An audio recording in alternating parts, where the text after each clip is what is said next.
Oh hey, welcome to the podcast. Over the millennia, algae and fungus have come together in a mutualistic relationship to form lichen. Lichen only derive their nutrients from the air. Some are nitrogen or sulfur loving, others indicate good air quality.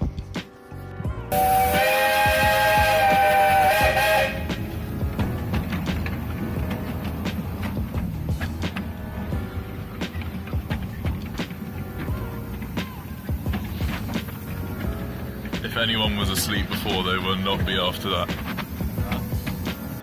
The aim of this investigation is to estimate nitrogen levels in the Conway area by looking at the distribution and abundance of lichens on trees across several contrasting sites.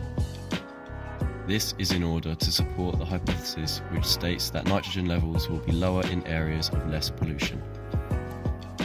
It is recommended to choose a mixture of forested and urban sites to give a good range of different polluted environments.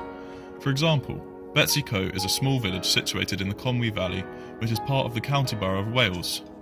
Potential sites could include Betsy Coe itself, as it is a well-populated area in which vehicles add to the pollution.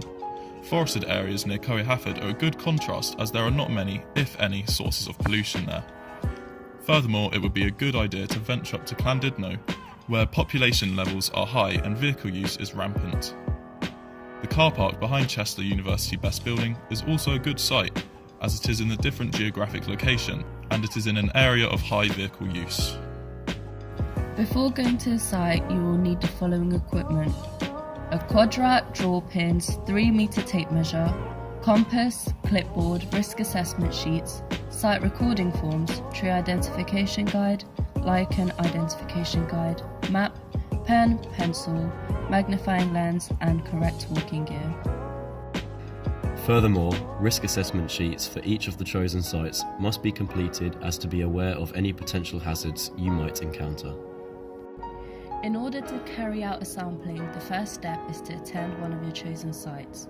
If you are inexperienced with lichen identification, it is well recommended that the first site you attend should be the one in which pollution is likely to be highest. This is because there is less lichen variation and would act as a pleasant introductory site to begin sampling. Secondly, you must identify a deciduous tree with a girth large enough to fit the quadrat relatively flat on one side. It is recommended that the girth be larger than 1.5 metres, but this is not always possible. Identify and record the tree species using a tree identification guide, and then measure and record the girth using the 3-meter tape measure. Record these values in the Lichens on Trunks section of the site recording form. Next, use a compass to identify the west and south side of the tree. Then pin the quadrat to the south side using a draw pin.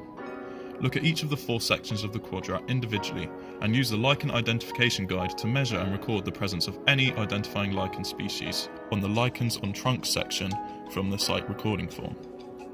A magnifying lens can be used in order to help identification process. You must also record the cover value of the same section, which is the area covered by all lichens except for the nitrogen-loving species X and P. Then repeat these steps for the west side of the tree and do this for a minimum of 6 trees per site. Following this, use the lichen identification guide once more to measure and record the presence of any identifying lichen species on the Lichens on Twigs section from the site recording form. A magnifying lens can be used in order to help identification. You must also record the cover value on the same section. Do this for a minimum of 20 twigs per site. Finally, on the back of the site recording form, calculate the nitrogen index for each site. These values will be used during further analysis of the results. Thank you from 3 Fun Guys! And an alga!